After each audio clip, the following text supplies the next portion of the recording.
Steve Oldale, a construction worker from Glasgow, had an unusual experience on Schiehallion, known locally as the Fairy Hill. It was 4 or 5 o'clock in the evening. It started getting kind of remarkable, and out of this blue sky, a kind of wisp of cloud came across, and I think gauze-like, I think would describe it. You could easily see through it, but it kind of sort of drifted in.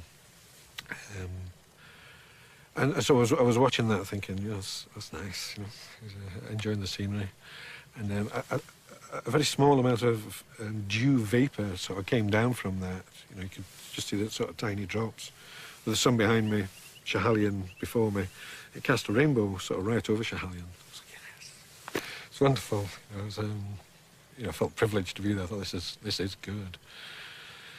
There's a stream between me and the mountain, probably about the same distance away as this stream here, about 100 yards perhaps at the most. And I was kind of tinkling away.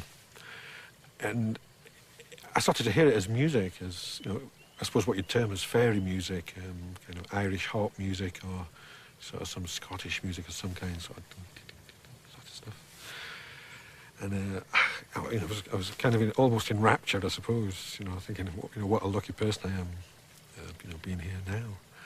And on the edge of my vision, the kind of lower vision, I was kind of looking up at the mountain. Kind of down here at the bottom, I kind of caught a movement with my eye, looked down, and there's this small guy, a wee fellow, I suppose you'd call him, be about 4 foot high. But what it's about is rolling my shadow up, is at my head. It's about halfway down the head. Yeah?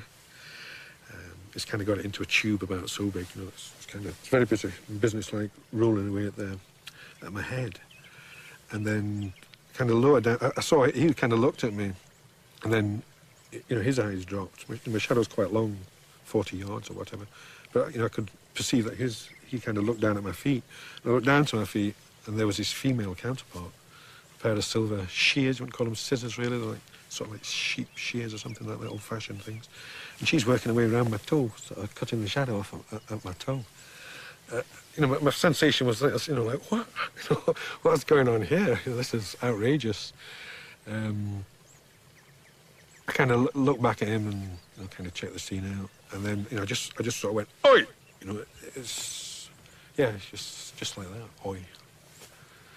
And he looked at her, and she looked at him, and poof, we'd gone, just gone. I sort of looked around, did anybody else see that? There's nobody for miles. My sensation was like astonishment, but not angry, not frightened or fearsome or anything like that. It was just, cheeky wee bastards, really, I suppose, is what I thought, yeah. And what did they, do you remember what they looked like? Do you have a detail? Oh, yeah, great. The nearest thing I've seen to them is these bog people they dug up in the Netherlands with a really tan skin. Their skin was kind of, really like that. They weren't bearded. There was some facial hair. The one being closer, I could see the facial hair on her, and that was substantial, if you like, but not what you'd call bearded.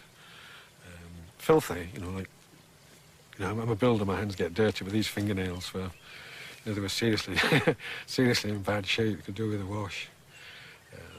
The clothes were all made of leather of some kind of like chamois leather. Small hats, kind of sewed together quite crudely. Kind of a smock tied round the middle with some kind of fabric underneath it. And equally manky, equally sort of covered in, not covered in muck, but like sort of seeped, deeply ingrained.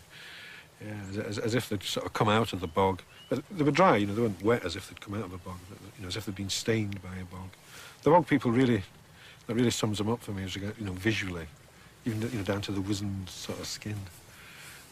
I don't think they were trying to do me any favours. And, it doesn't seem like a favour to somebody to take your shadow away. It sounds like death of some kind, or insanity. Permanent insanity is what I would imagine if they took your shadow. It'd be some kind of crazy thing locked up in a cell somewhere. So I don't really feel that I owe them any favours. And, perhaps, people should know about this. There's all kinds of possibilities for people. And if there are creatures from another that can just disappear and appear at will, and mess about with our lives, tinker with my life. I think people should be aware of this.